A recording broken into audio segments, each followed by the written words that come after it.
صل على سيدنا ومولانا محمد وعلى سيدنا علي وسيدتنا فاطمة وسيدتنا زينب وسيدنا حسن وسيدنا حسين وعلى آله وصحبه وبارك وسلم الحمدللہ رب العالمین والصلاة والسلام علی سید الانبیاء والمرسلین اللہم صلی علی سیدنا و مولانا محمد وعلی آلہ واصحابہ وبارک وسلم وصلی علیہ۔ دنیا کے تمام دیکھنے والوں کو، تمام چاہنے والوں کو، تمام پیار کرنے والوں کو، اور جہاں جہاں تک اس وقت میری آواز کو سنا اور مجھے دیکھا جا رہا ہے، جنید اقبال کی جانب سے انتہائی محبت کے ساتھ السلام علیکم۔ ایک بار پھر ناظرین، آپ کو پر نور صبح نور کے ساتھ میں دل کی گہرائیوں سے خوش آمدید کہتا ہوں، اور آئیے چلتے ہیں حضرت ابو انیس محمد برکت علی علیہ رحمہ کی تالیف اسماء النبی کریم صلی اللہ علیہ وآلہ وسلم سے رسول اللہ صلی اللہ علیہ وآلہ وسلم کا ایک اسم مبارک پڑھنے اور سننے کی سعادت حاصل کرتے ہیں۔ سیدنا العالم صلی اللہ علیہ وآلہ وسلم، ہمارے سردار، تمام علوم کے مالک، درود و سلام بھیجے اللہ آپ صلی اللہ علیہ وآلہ وسلم پر، آپ صلی اللہ علیہ وآلہ وسلم کی آل پاک پر، اور صحابہ کرام رضوان اللہ تعالیٰ علیہم اجمعین پر۔ حضرت ابو درداء رضی اللہ تعالیٰ عنہ بیان کرتے ہیں کہ حضور نبی کریم صلی اللہ علیہ وسلم نے ارشاد فرمایا کہ روز قیامت علماء کے قلم کی سیاہی اور شہداء کے خون کو تولا جائے گا تو علماء کے قلم کی سیاہی شہداء کے خون سے زیادہ وزنی ہو جائے گی۔ ایک ایسے ہی ممتاز عالم دین، ناظرین کرام، تاجدار بریلی اعلیٰ حضرت امام احمد رضا خان علیہ رحمۃ الرحمن کی بارگاہ میں آج انشاءاللہ آپ نے ہمارے ساتھ جڑے رہنا ہے، مل کے چلیں گے۔ ناظرین کرام، ایک ایسی ممتاز ہستی ظاہر آپ ہیں کہ جن کا ذکر پاک کرتے ہیں تو یہ نظر آتا ہے کہ جو ادب کو بھی ادب سکھاتے ہوئے نظر آتے ہیں، جو ادب کو ادب سکھاتے ہوئے نظر آتے ہیں، جو عشق کو عشق کے مفاہیم سمجھاتے ہوئے نظر آتے ہیں، جو 19ویں اور 20ویں صدی میں عشق رسول صلی اللہ علیہ وآلہ وسلم کا امامہ سجائے، غلامی رسول صلی اللہ علیہ وآلہ وسلم کی دستار پہنے، ناموس رسالت صلی اللہ علیہ وآلہ وسلم کے تحفظ کا عصا اپنے دست مبارک میں تھامے، ادب کا پٹا گلے میں ڈال کر مکین گنبد غزرہ سے تعلق مکمل طور پہ جوڑ کر، بلکہ یوں کہیے کہ اس تعلق کی شمع کو جلا کر حب اہل بیت و حب صحابہ و حب اولیاء کی وادی میں گم ہو کر، عقیدے کی تلوار کو اپنے دست مبارک میں تھام کر، شریعت کی سواری پر سوار ہو کر، قرآن و حدیث کی شاہراہ کے مسافر بن کر، 55 سے زائد مختلف مروجہ علوم پر مکمل اتھارٹی بن کے، جن کی سب برانچز 100 سے زیادہ بنتی ہیں، دین کے محافظ بن کے، دین کے مجاہد بن کے، 19ویں صدی میں دین محمدی صلی اللہ علیہ وآلہ وسلم کا دفاع کرنے والے اور عشق محمدی صلی اللہ علیہ وآلہ وسلم کی شمع روشن کرنے والے اعلیٰ حضرت مجدد دین و ملت امام احمد رضا خان علیہ رحمۃ الرحمن وہ ہستی ہیں ناظرین جو بیک وقت عالم دین بھی ہیں، مدرس بھی ہیں، حافظ قرآن بھی ہیں، محدث بھی ہیں، قاری قرآن بھی ہیں، فقی بھی ہیں، نادگو شاعر بھی ہیں، سائنسدان بھی ہیں، یعنی علوم نقلیہ ہوں یا علوم عقلیہ، آپ ایک ایسے شاہکار ہیں جو 19ویں اور 20ویں صدی عیسوی کے آسمان علم و عرفان پر ایسے جگمگائے کہ جن کا کوئی ثانی ملتا ہی نہیں ہے۔ ناظرین کرام، یہ اصول ہے اور یہ ذہن میں رکھیں کہ قدرت جب کسی کو اپنے کاموں کے لیے منتخب کر لیا کرتی ہے تو پھر صلاحیتوں اور عنایتوں کے سارے در اس کے اوپر کھول دیا کرتی ہے۔ قدرت نے اعلیٰ حضرت کو وہ کمال قوت حافظہ عطا فرمایا تھا کہ جیسے کوئی ڈیوائس کسی آواز کو ریکارڈ کر لیا کرتی ہے، ایسے ہی جو سبق آپ پڑھتے تھے، جو سبق آپ سنتے تھے، وہ آپ کے دماغ کے کمپیوٹر کے اندر مکمل طور پہ فوراً ہی محفوظ ہو جایا کرتا تھا۔ 4 برس کی عمر میں ناظرہ قرآن آپ نے پڑھ لیا، 6 سال کی عمر مبارک میں ماہ ربیع الاول کی تقریب میں ممبر پر تشریف فرما ہو کے عشق محمد صلی اللہ علیہ وآلہ وسلم سے لبریز کیا خوبصورت خطبہ آپ نے ارشاد فرمایا کہ دیکھنے والوں نے دیکھا کہ یہ وجود تو بنا ہی عشق محمد صلی اللہ علیہ وآلہ وسلم کی خمیر سے ہے۔ 8 برس کی عمر میں عربی زبان کی مشہور کتاب ہدایت النحو کی شرح لکھ کر علماء کو حیرت میں مبتلا کر دیا۔ 13 برس اور 4 مہینے سالے کی عمر میں مسند افتاء سنبھالی اور پہلا فتویٰ آپ نے دیا۔ اعلیٰ حضرت ناظرین صرف ایک شخصیت نہ تھے، مجھے کہنے دیجئے، بلکہ 19ویں صدی اور 20ویں صدی کی ایک عظیم ترین تحریک تھے کہ جو ترجمہ قرآن کنز الایمان کے ذریعے بے ادبی کے سارے راستے بند کرتے، فتاوی رضویہ کے ذریعے شرعی مسائل کی الجھنوں کو سلجھاتے، ہدایت بخشش کی صورت میں عشق رسول صلی اللہ علیہ وآلہ وسلم کی چاشنی کو اشعار میں منتقل کرتے ہوئے نظر آتے ہیں کہ ملک سخن کی شاہی تم کو رضا مسلم، جس سمت آ گئے ہو سکے بٹھا دیے ہیں۔ یعنی کیسی ما فوق الہستی ناظرین کہ جن کی آذان کی آواز کی چاشنی میں بڑے بڑے مؤذن کھو جائیں، تلاوت فرمائیں تو مخرج کی شفافیت پہ قرآن حضرات مبہوت نظر آئیں، قلم اٹھائیں تو مختلف علوم پر 1000 سے اوپر تصنیف فرمائیں، اور سائنسی علوم، علم ریاضی، علم جفر کی طرف آئیں تو ان شعبوں کی بلند پایہ ہستیاں آپ کے سامنے سر جھکاتی ہوئی نظر آئیں کہ جن کی شخصیت میں بیک وقت کئی سائنسدان گم نظر آتے ہیں۔ یعنی ایک طرف ان میں ابن الحیثم جیسی فکری بصارت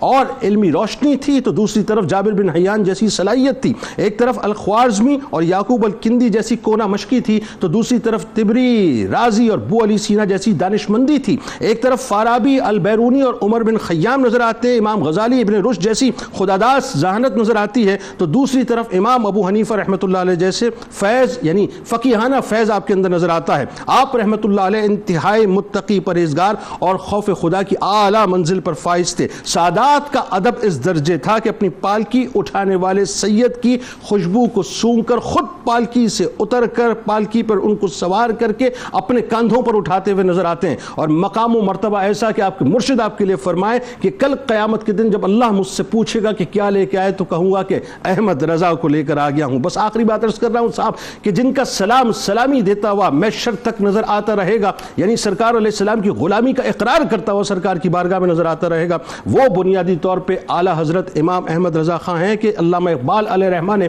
آپ کے لیے واضح طور پہ ببانگ دوحل فرمایا کہ بریلی کے بوریا نشین کا عالم یہ تھا کہ اگر عشق رسول صلی اللہ علیہ وآلہ وسلم کی وجہ سے آپ کی طبیعت میں شدت نہ ہوتی تو آپ اپنے دور کے امام اعظم امام ابو حنیفہ رحمۃ اللہ۔ دل تو سچی بات ہے بہت کر رہا تھا کہ گفتگو جو ہے جاری رکھوں، کیونکہ جنہوں نے رہتی دنیا تک میٹھے میٹھے سرکار علیہ السلام کا جو میٹھا سا نام ہے اس کی مٹھاس کو عشق کے سانچے میں ڈھال کر امت کے قلوب کے اندر گھول دیا، ان کا ذکر کیا جائے تو مٹھاس نہ آئے تو کیسے ہو؟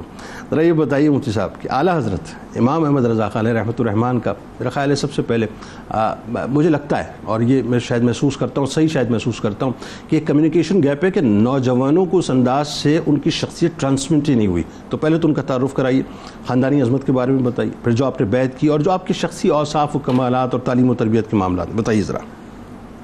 جی جنید بھائی، آپ نے نہایت بہترین انداز میں اپنے انٹرو کے اندر ایک نقشہ کھینچا ہے اعلیٰ حضرت مجدد دین و ملت امام احمد رضا خان فاضل بریلی رحمۃ اللہ تعالی علیہ۔ یقیناً آپ کی جو شخصیت ہے وہ محض ایک شخصیت نہیں تھی بلکہ کئی شخصیات کا مجموعہ ہے۔ درست، 100%۔ آپ علوم کے اعتبار سے، علوم ظاہری کے اعتبار سے، علوم باطنی کے اعتبار سے، اپنی شخصیت کے اعتبار سے، اپنے کردار کے اعتبار سے، عزم اور عزیمت کے اعتبار سے ایسے نقطۂ کمال پر نظر آتے ہیں کہ ایسی شخصیات اسلام کے دامن میں بہت کم نظر آتی ہیں۔ درست۔ اور ایسی شخصیات اگر یوں کہا جائے کہ صدی میں کوئی چند ایک ہی نظر آتی ہیں، اور آپ تو اپنی صدی میں منفرد اور بے مثال نظر آتے ہیں، تو یہ کتنا بڑا اعزاز ہے کہ اللہ رب العزت نے آپ کو اتنی عظمتوں سے، اوصاف اور خصائل سے نوازا۔ جہاں تک تعلق ہے آپ کی شخصی تعارف کا، تو 10 شوال المکرم 1272 ہجری کو آپ کی ولادت باسعادت ہوتی ہے، جو کہ سن عیسوی کے اعتبار سے 14 جون 1856 بنتا ہے۔ تو یہ اس سیاسی پس منظر میں بھی دیکھنے کی ضرورت ہے کہ آپ کی ولادت باسعادت جب ہوتی ہے تو مسلمان کس زبوں حالی کا شکار ہیں اس وقت۔ پھر اسی طرح آپ کا وصال مبارک 25 صفر 1340 ہجری کو ہوتا ہے، جو کہ سن عیسوی کے مطابق 28 اکتوبر 1921 عیسوی بنتا ہے۔ اس اعتبار سے آپ نے جتنا وقت گزارا ہے یہ مسلمانوں کی سیاسی اعتبار سے، علمی اعتبار سے زبوں حالی کا وقت تھا، زوال کا وقت تھا. ایسا ہی ایسے میں آپ جیسا ستارہ نمودار ہو اللہ، اور سورج بن کر چمکے اسلام اللہ کے افق پر، ہاں، اور ہر سو اسلام کو ظاہر اور باطن کے اعتبار سے روشن اور منور کر دے، اللہ، یہ اللہ اور اس کے رسول صلی اللہ علیہ وسلم کی عطا کے سوا کچھ اور نہیں ہو سکتا ہے. اللہ. جہاں تک آپ کے خاندانی پس منظر کا تعلق ہے، آپ کے جو آباء و اجداد تھے وہ قندھار سے تشریف لائے اور آپ کا پٹھان قبیلے کے ساتھ تعلق تھا، اس وجہ سے خان کا لفظ آپ کے نام مبارک کے ساتھ جڑا ہوا ہے. تو مزاجاً آپ کے اندر وہی اوصاف تھے جو پٹھان قبائل کی عظیم روایات کا حصہ ہیں، جن کے اندر سچائی ہے، دیانت ہے، بے باکی ہے، بے خوفی ہے اور تبحر ہے. تو یہ اللہ رب العزت نے آپ کو ان اوصاف سے نوازا. پھر آپ کا جو خاندان ہے، خاندانی پس منظر کے اعتبار سے دیکھیں تو اپنے خاندان میں صرف آپ ہی عالم دین نہیں ہوئے، بلکہ آباء و اجداد سے دیکھا جائے تو یہ سارا گھرانہ ہی دینی گھرانہ اور علم کا گھرانہ تھا. آپ کے والد گرامی حضرت نقی علی خان رحمۃ اللہ تعالی علیہ، اعلیٰ حضرت نے اپنے بہت سارے علوم اور ابتدائی علوم اپنے والد گرامی سے حاصل کیے، اور وہ اپنے زمانے کے بہت بڑے عالم تھے اور مجتہد سطح کے بہت بڑے عالم تھے. اسی طرح آپ کے دادا جان رضا علی خان وہ بھی بہت بڑے عالم تھے. تو آپ کا نام مبارک بھی اپنے دادا کے نام پر پھر آپ کے والد گرامی نے رکھا.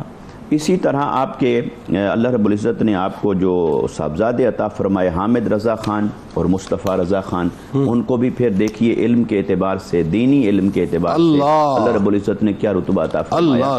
گویا ہم اس بات کو، نقطہ کو یہاں سمیٹ سکتے ہیں کہ آپ اپنے اصول کے اعتبار سے اور فروع کے اعتبار سے، اپنے آباء و اجداد کے اعتبار سے، اپنی اولاد امجاد کے اعتبار سے علمی ایسا علمی مقام رکھتے ہیں کہ اس گھرانے کی اور بالخصوص آپ کی ذات کی وہ خدمات ہیں برصغیر پاک و ہند کے مسلمانوں کے لیے بالخصوص اور تمام عالم اسلام کے لیے بالعموم، کہ قیامت تک جن کو سمیٹا جاتا رہے گا ان کی خدمات کو، مگر میں سمجھتا ہوں قلم اس کا احاطہ کرنے سے قاصر رہے گا. آپ نے خود اپنے علوم و فنون کی ایک جگہ لسٹ بیان فرمائی تو 59 علوم آپ نے بیان فرمائے کہ یہ ان کی مجھے معرفت حاصل ہے. دیکھیے کیسی بات ہے یہ. اچھا، جس زمانے میں آپ نے اس کو لسٹ آؤٹ کیا اور 59 علوم بتائے، چونکہ اس زمانے میں بہت سارے جو علوم تھے ان کی ابھی برانچز وجود میں نہیں آئی جناب. ٹھیک ہے. اب اگر آج کے زمانہ کے اعتبار سے ہم دیکھیں کہ وہ علم آگے برانچز میں تقسیم ہو کر آگے کہاں جا چکا ہے، اس اعتبار سے دیکھیں تو 500 سے زیادہ علوم اللہ کہ جو اللہ رب العزت نے آپ کو عطا فرمائے. یعنی آج کے دور میں اگر آج کے دور کی مثال دے کے بات کروں کہ کوئی ایک اسٹوڈنٹ کسی ایک سبجیکٹ میں اگر پی ایچ ڈی کر لے، اس نے اپنی زندگی کی معراج پالی، کہتا جی میں نے تو بہت بڑا کام کر لیا. جی آپ سوچئے ذرا کہ وہاں تو ہر شعبے کے اندر آپ پی ایچ ڈی نظر آتے ہیں. 500 علوم پر آپ کو دسترس ہے.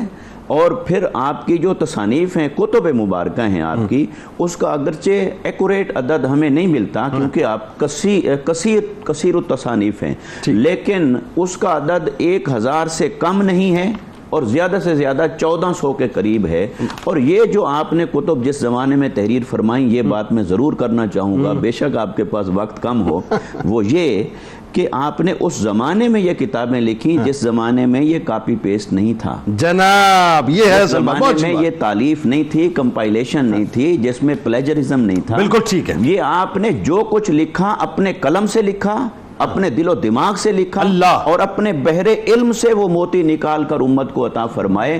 اس لیے علم کے اعتبار سے، روحانیت کے اعتبار سے، ظاہر اور باطن کے اعتبار سے، شان مجددیت کے جس نقطے پر آپ کو اللہ نے پہنچایا وہ بہت کم ہستیاں وہاں تک. اسی لیے تو پھر دنیا پکار اٹھی نا کہ وادی رضا کی کوہ ہمالہ رضا کا ہے، جس سمت دیکھیے وہ علاقہ رضا کا ہے. دستار آ رہی ہے زمین پر جو سر اٹھے کتنا بلند آج فریرہ رضا کا ہے، کس کی مجال ہے کہ نظر بھی ملا سکے، دربار مصطفیٰ میں ٹھکانہ رضا کا ہے۔ اب ذرا یہ بتائیے آپ علامہ صاحب کہ اعلیٰ حضرت امام احمد رضا خان علیہ رحمۃ الرحمن کا جو ادب و محبت ہے، یعنی آپ دیکھیے اگر میں کہوں کہ لفظ ادب، لفظ عشق، لفظ محبت، لفظ الفت کو آپ مرقع کریں، مرصع کریں اور کسی سانچے میں ڈالیں تو وہ سانچہ جس کا نام آپ رکھیں گے وہ اعلیٰ حضرت رکھیں گے بنیادی طور پہ۔ ترجمہ کنز الایمان یعنی ترجمہ قرآن کنز الایمان، امت پر ایک عظیم احسان نظر آتا ہے، بتائیے ذرا۔ بسم اللہ الرحمن الرحیم۔ سیدی اعلیٰ حضرت الشاہ امام احمد رضا خان فاضل بریلوی رحمۃ اللہ تعالی علیہ کے یوم وصال کے موقع پر اور یہ خوبصورت پروگرام آج ہم اپنے ناظرین کی خدمت میں پیش کر رہے ہیں۔ بلا شبہ سیدی اعلیٰ حضرت کی شخصیت اور آپ کی ذات کوئی یک جہتی، دو جہتی یا سہ جہتی ہی نہیں ہے، لیکن جس سمت بھی ہم آپ کو دیکھتے ہیں آپ اسی جہت کے اور اسی میدان کے عظیم شاہ سوار نظر آتے ہیں۔ جب ہم ترجمہ قرآن کی بات کرتے ہیں اور قرآن مجید فرقان حمید کے تراجم کا تذکرہ کرتے ہیں تو یہ بات ہم سب کے مد نظر رہے کہ جو قرآن ہے اس کا کچھ ظاہر ہے اور معنوی اعتبار سے اس کا باطن ہے۔ جو ظاہر بین نگاہ اس کی گہرائی کو اکثر نہیں پہنچ پاتے ہیں، اور اسی کی وجہ اور اسی کا سبب یہ ذکر ہوتا ہے کہ جب مترجم ترجمہ کر رہا ہوتا ہے تو اس وقت اس کی ذہن کی اپنی ایک فضا ہوتی ہے، اور جو وہ فضا اسے با کمال مترجم کے طور پر متصور کرواتی ہے، اس کا سبب یہی بنتا ہے کہ وہ صرف لغت پر عبور نہیں رکھتا بلکہ کئی ایسے علوم ہوتے ہیں کہ جو ڈائریکٹلی اور انڈائریکٹلی قرآن کے ساتھ جڑے ہوئے ہوتے ہیں۔ وہاں اسے صرف لغت کو نہیں مد نظر رکھنا بلکہ ان تمام جہاد کو بھی مد نظر رکھنا ہے کہ جو تقدیس باری تعالیٰ اور بارگاہ رسالت مآب صلی اللہ علیہ وآلہ وسلم کے حوالے سے انتہائی اہمیت کے حامل ہوں۔ بے شک یہ جو ہم کہتے ہیں کہ یہ ترجمہ کنز الایمان امت پر بہت بڑا احسان ہے، اور جو خوبصورت جملے آپ نے کہے اس کو اگر دوسرے انداز میں ذکر کروں تو آپ کو اگر مجسم صورت ہو ادب کی تو وہ احمد رضا کی صورت، اللہ، چاہے آپ نے فقہ پر کام کیا ہو، چاہے آپ نے تفسیر پر کام کیا ہو، یا آپ کے قلم سے اور کسی مضمون پر کوئی جو ہے کتاب تحریر کی گئی ہو، ہر ایک میں ادب نظر آتا ہے۔ اور پھر قرآن ہو، اللہ کا کلام ہو، اس میں آپ نے ادب کو کتنا ملحوظ خاطر رکھا ہوگا کہ کوئی باریک سے باریک جملہ بھی جہاں ہر ایک کا قلم ٹھوکر کھاتے ہوئے نظر آئے وہاں سیدی اعلیٰ حضرت اپنے اسی ادب کے مقام پر موجودگی کے سبب سے اتنی آسانی اور سلاست کے ساتھ اس آیت سے اور ان الفاظ کا ترجمہ کرتے چلے جاتے ہیں کہ انسان کی عقل ورطہ حیرت میں مبتلا ہو جاتی ہے۔ میں چند آیات آپ کے سامنے رکھنا چاہتا ہوں تاکہ مثالیں ہمارے سامنے ہوں۔ بسم اللہ۔ قرآن مجید فرقان حمید میں استہزاء کا لفظ استعمال ہوا ہے، جیسے اللہ یستہزئ بہم، تو استہزاء مزاح مذاق یہ مترادفات کے طور پر استعمال ہوتے ہیں۔ تو بعض جو ہمیں تراجم نظر آئے تو اس میں کسی نے کہا کہ اللہ ہنسی کرتا ہے، انہیں اللہ بنا رہا ہے، اللہ جل شانہ ان سے دل لگی کر رہا ہے، ٹھٹا کر رہا ہے، یہ بھی معاذ اللہ، ان منافقوں سے خدا ہنسی کرتا ہے، معاذ اللہ۔ لیکن سیدی اعلیٰ حضرت نے یہاں یہ تمام کی تمام الفاظ جو اللہ رب العزت کی بارگاہ کی شائع نشان نہ تھے انہیں ہٹایا۔ جب ترجمہ فرمایا اللہ یستہزئ بہم کا تو فرما رہے ہیں کہ اللہ ان سے استہزاء فرماتا ہے جیسا اس کے شان کے لائق ہے۔ اللہ، پھر اس کے بعد دوسرے مقام پر فَيَسْخَرُونَ مِنْهُمْ سَخِرَ اللَّهُ مِنْهُمْ، کسی نے کہا پھر ان پر ٹھٹھے کرتے ہیں، اللہ ان سے ٹھٹھا کیا ہے معاذ اللہ۔ پھر بعضوں نے یوں ترجمہ کیا کہ سو ان سے یہ تمسخر کرتے ہیں، اللہ ان سے تمسخر کرتا ہے، لیکن سیدی اعلیٰ حضرت نے فرمایا تو ان سے ہنستے ہیں اور اللہ ان کی ہنسی کی سزا دے گا۔ تو اس اعتبار سے بھی آپ دیکھیے کہ نسبت رب ذوالجلال کی جانب تقدیس ہی کی قائم رہی۔ مدد اور نصرت کی نسبت، جیسے نحن انصار اللہ، نحن ہم انصار اللہ، ہم اللہ کے مدد کرنے والے ہیں، ہم ہیں مدد کرنے والے اللہ کی۔ ٹھیک، اللہ رب العزت کی کوئی مدد کرے کیسے ممکن ہے؟ نحن انصار اللہ کا ترجمہ جب سیدی اعلیٰ فرما رہے ہیں تو فرماتے ہیں کہ ہم اللہ کے دین کے مددگار۔ کیا خوبصورت انداز۔ اور پھر دیکھیے کہ مکر کی نسبت، وَمَكَرُوا وَمَكَرَ اللَّهُ وَاللَّهُ خَيْرُ الْمَاكِرِينَ، جنہوں نے ٹھوکر کھائی تو انہوں نے کہا اور مکر کیا ان کافروں نے، اور معاذ اللہ مکر کیا اللہ نے، اور اللہ کا مکر معاذ اللہ سب سے بہتر ہے۔ اس طرح کے تراجم، اس طرح کے جملے سامنے آئے۔ سیدی اعلیٰ حضرت کیا فرما رہے ہیں؟ سیدی اعلیٰ حضرت فرماتے ہیں کہ وہ اپنا سا مکر کرتے تھے اور اللہ اپنی خفیہ تدبیر فرماتا تھا سبحان اللہ۔ اور اللہ کی خفیہ تدبیر سب سے بہتر کیا ہے۔ خوبصورت انداز ہے۔ پھر فرماتے ہیں قُلِ اللَّهُ أَسْرَعُ مَكْرًا، بعضوں نے کہا کہ کہہ دے اللہ سب سے جلد بتا سکتا ہے ہیلے، کہہ دے خدا بہت جلد ہیلا کرنے والا ہے۔ سیدی حالت فرماتے ہیں فرما دو اللہ کی خفیہ تدبیر سب سے جلد ہوتی ہے۔ اللہ، پھر اس کے بعد آگے دیکھیے لزوم و وجوب اور ذمہ کی نسبت، یعنی اللہ رب العزت پر کوئی چیز واجب نہیں۔ ٹھیک، قرآن مجید فرقان حمید کی آیت ہے انما التوبۃ علی اللہ، توبہ قبول کرنا اللہ کو ضرور ہے، توبہ جس کا قبول کرنا اللہ تعالیٰ کے ذمہ ہے، اللہ پر توبہ کی قبولیت کا حق ہے۔ سیدی اعلیٰ حضرت کیا فرما رہے ہیں؟ فرما رہے ہیں وہ توبہ جس کا قبول کرنا اللہ نے اپنے فضل سے لازم کر لیا، اور پھر خدع جس کو آپ کہتے ہیں دغا بازی، ان المنافقین یخادعون اللہ وہو خادعہم، ترجمہ کرنے والوں نے کہا البتہ منافق دغا بازی کرتے ہیں اور اللہ سے، اور وہی ان کو دغا دے گا۔ سیدی حضرت فرماتے ہیں بے شک منافق لوگ اپنے گمان میں اللہ کو فریب دینا چاہتے ہیں اور وہی ان کو غافل کر کے مارے گا۔ اللہ اکبر۔ یعنی اگر میں اس وقت تمام دیکھنے والوں سے عرض کروں کہ ان کو کنز الایمان کو اپنی زندگی کا منشور بنانا چاہیے، اپنی حیات کے اندر شامل کر لینا چاہیے، تو کوئی دوسری رائے نہیں ہے کہ اس سے بہتر ادب کے راستے آپ کو ترجمہ قرآن میں کہیں بھی نہیں ملیں گے۔ اب ذرا آئیے صاحب، آپ کا شورہ آفاق ہدائی کے بخشش، یعنی دیکھیں نا اعلیٰ حضرت کا انداز کتنا پیارا ہے کہ سرور کہوں کہ مالک و مولا کہوں تجھے، باغ خلیل کا گل زیبا کہوں تجھے، تیرے تو وصف عیب تناہی سے ہیں بری، حیراں ہوں میرے شاہ میں کیا کیا کہوں تجھے، لیکن رضا نے ختم سخن اس پہ کر دیا کہ خالق کا بندہ خلق کا آقا کہوں تجھے۔ یعنی آپ دیکھیے کہ ہدایت کے بخشش ایسا لگتا ہے جیسے عشق کے قلم سے، عشق ہی کی روشنائی سے لکھا گیا ہے۔ ذرا بتائیے اس کے بارے میں لوگوں کو کہ کیا نعتی اشعار ہیں۔ بسم اللہ الرحمن الرحیم۔ جی یقیناً جہاں امام احمد رضا خان فاضل بریلی رحمہ اللہ تفسیر میں، حدیث میں، فقہ میں امام نظر آتے ہیں، وہیں فن شاعری میں بھی آپ امام نظر آتے ہیں۔ دوسری رائے نہیں ہے اس میں۔ آپ کی فقہ کو اگر فتاوی رضویہ میں دیکھا جائے، آپ کے علوم کو فتاوی رضویہ میں دیکھا جائے، تو آپ کی فن شاعری کو ہدائی کے بخشش میں دیکھا جائے،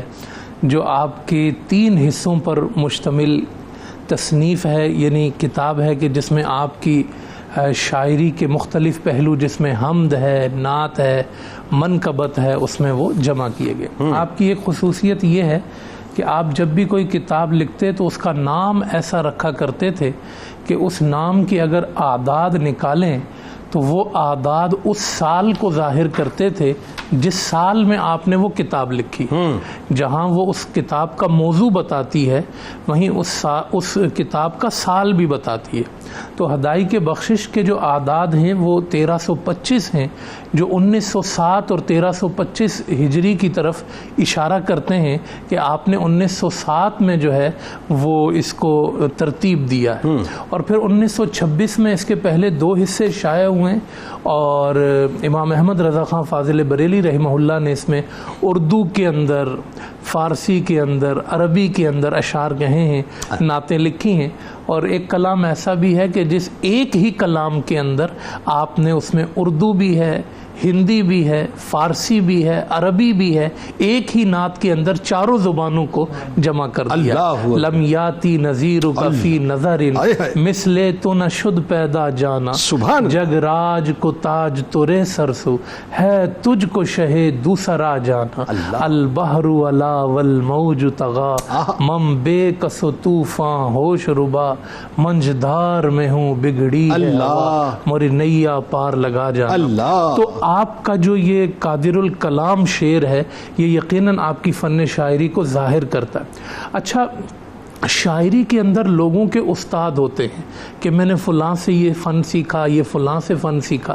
اعلیٰ حضرت فرماتے ہیں میرا فن شاعری میں کوئی استاد نہیں ہے، بے شک میرا رہنما اس فن میں عشق رسالت ہے، اور نقش قدم حسان بن ثابت رضی اللہ سبحان اللہ۔ قطع کلام کی معذرت، آپ اہتمام سے لکھا بھی نہیں کرتے؟ جی جی، وہی میں عرض کرتا ہوں۔ کنیکٹیوٹی تو ہر وقت جو ہے وہ سرکار کے دربار سے جڑی رہتی تھی، بس یا دل پہ کیفیت طاری ہوئی یا قلم جو ہے چلنا شروع ہو جاتا تھا۔ آپ کہتے ہیں کہ میرے اشعار آتے کہاں سے؟ آپ فرماتے ہیں ایک ملہم غیبی ہے جو مجھے بتاتا جاتا ہے اور میں لکھتا جاتا ہوں. جیسے ایک شاعر صبح سے لے کے شام تک وہ اشعار کو لکھتا رہتا ہے, اس کی گرہ بندی کرتا ہے, اس کو صحیح کرتا ہے, غلط کرتا ہے.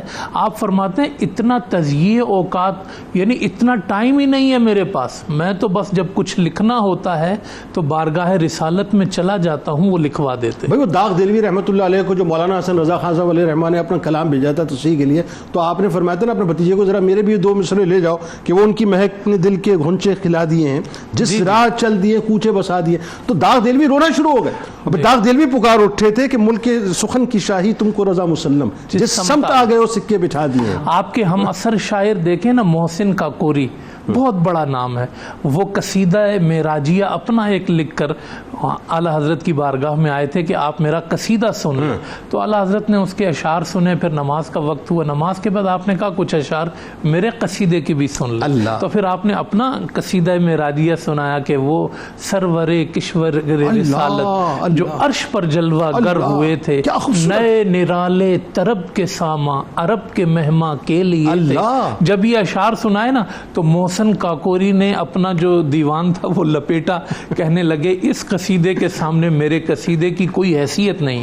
ایک ہم اثر بڑے شاعر کا اس طرح آپ کی بارگاہ میں اعتراف کرنا یہ بہت بڑی بات ہے.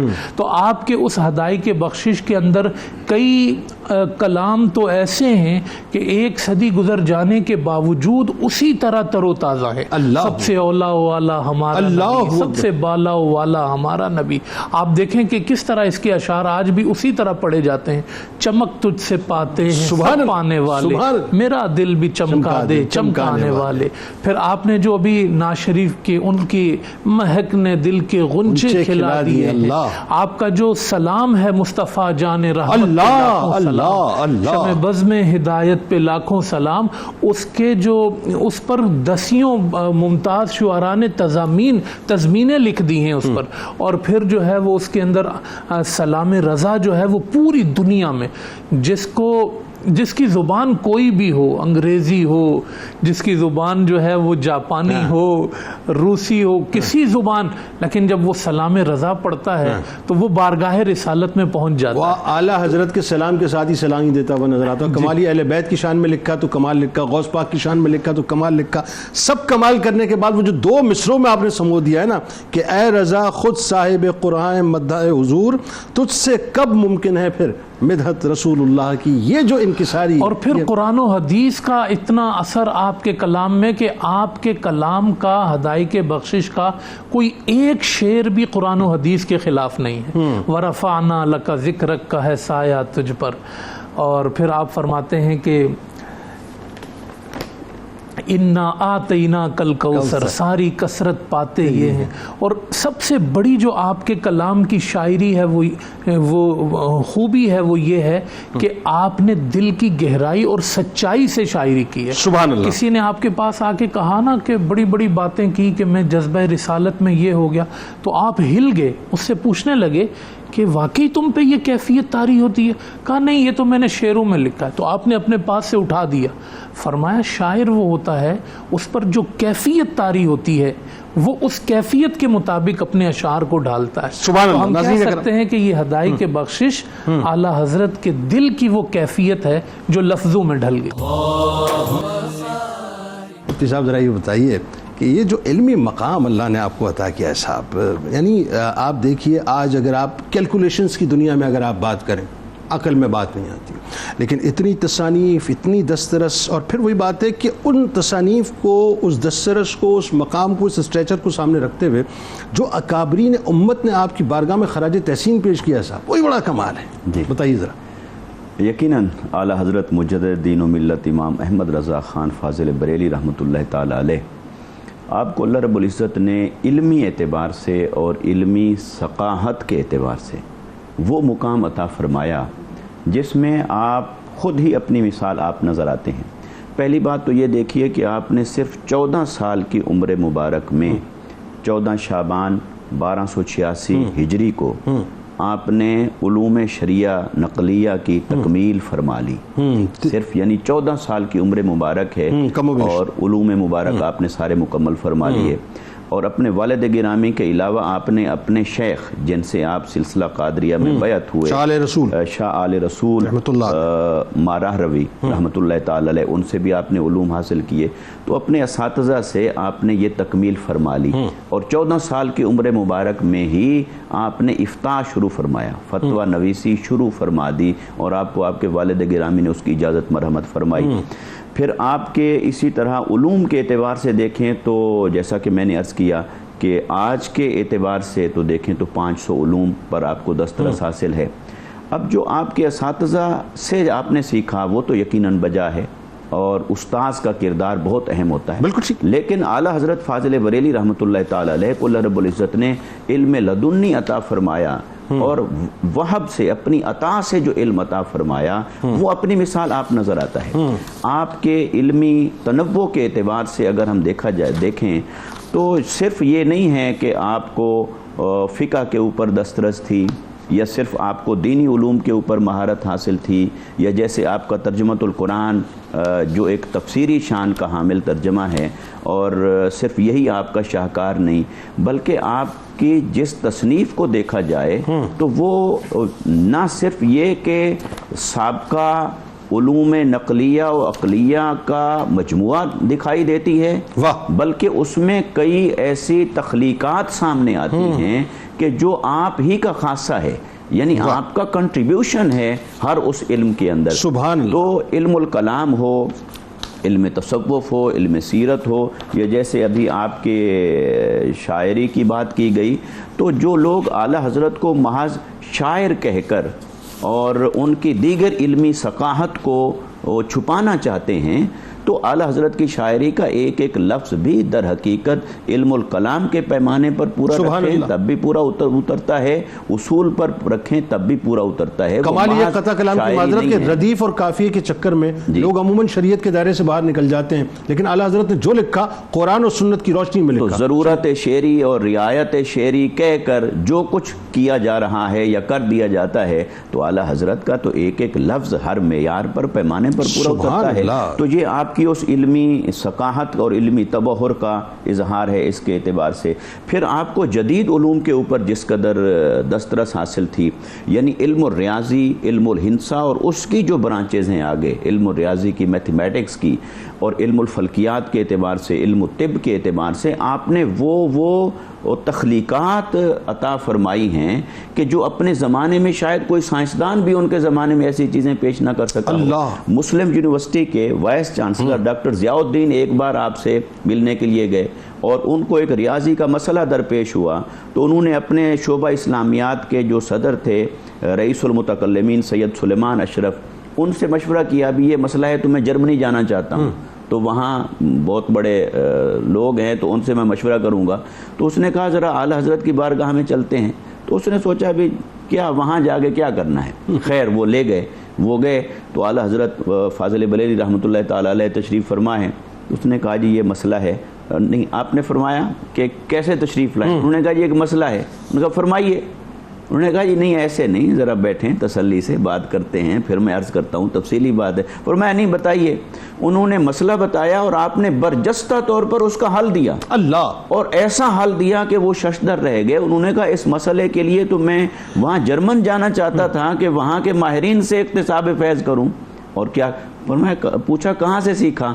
فرمایا صرف اللہ اور اس کے رسول کی۔ مطلب یہاں جملہ انہوں نے کہہ دیا کہ میں نے علم لدنی کے بارے میں سنا تھا، آج اپنی آنکھوں سے دیکھا۔ اچھا ایک خراج تحسین کو ایک جملے میں پھر بات آگے بڑھاتے ہیں، وقت سے مٹ گیا۔ دیکھیے آپ اگر ہم عالم عرب کے علماء دیکھیں تو آپ کو وہاں آپ تشریف لے گئے تو علماء عرب نے آپ سے ایک سوال پوچھا، آپ نے اس کا ایسا جواب عطا فرمایا کہ انہوں نے برجستہ یہ کہا کہ واللہ آج تک ہم نے قرآن اور حدیث سے جو کچھ سیکھا ہے یہ اس سے ماورا بات ہے۔ اور اعلیٰ حضرت نے سائنس کے بارے میں جو بات کی، آپ نے فرمایا یہ نہیں ہے کہ لوگ جو سائنس کو صحیح ثابت کرنے کے لیے قرآن اور حدیث کی تعویلات کرتے پھرتے ہیں، یہ نہیں، بلکہ سائنس نے جو کچھ کہا ہے اس کو الگ رکھیں، قرآن سے ثابت کریں کہ سائنسی حقائق کیا ہیں۔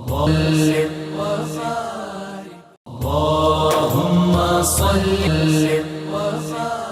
کتاب الشفا کی جانب چلتے ہیں. اصول علم کا وظیفہ آپ کو بتلاتے ہیں کہ جو شخص رات کو سوتے وقت اپنے دایاں ہاتھ سینے پر رکھ کر اللہ تبارک و تعالیٰ کا اسم مبارک البائس 100 مرتبہ پڑھے گا، انشاءاللہ اللہ تبارک و تعالیٰ کے حکم سے اس کا قلب علم و حکمت سے منور رہے گا. اعلیٰ حضرت امام احمد رضا خان علیہ رحمۃ الرحمن کا کمال قول مبارک ہے کہ اگر کسی عالم کی صحبت پہ بیٹھو تو یہ سوچ کر بیٹھو کہ میں علم سے خالی ہوں، تب ہی اس کے علم سے فیض پاؤ گے.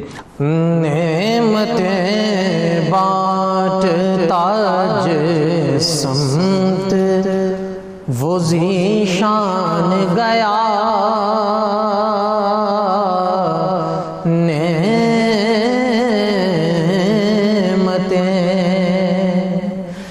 نعمتیں بانٹتا جس سمت وہ ذیشان گیا، ساتھ ہی منشی رحمت کا قلم دان گیا، ساتھ ہی منشی رحمت کا قلم دان گیا. دل ہے وہ دل جو تیری یاد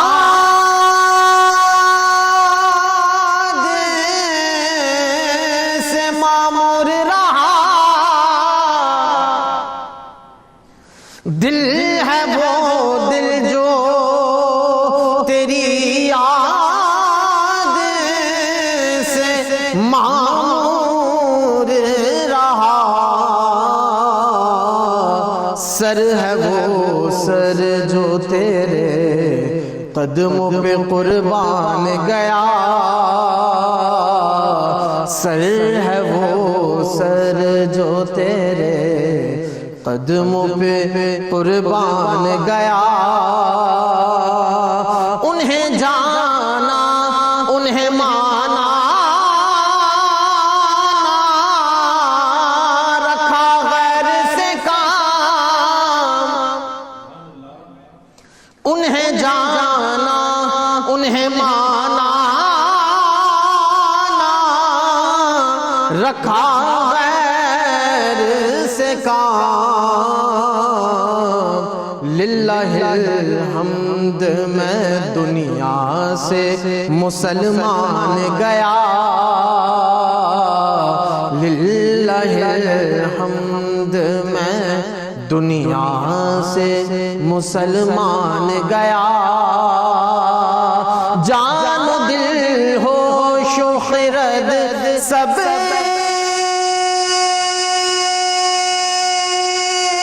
تو مدینے پہنچے، جان و دل ہوش و جان و دل ہوش و خرد سب تو مدینے پہنچے.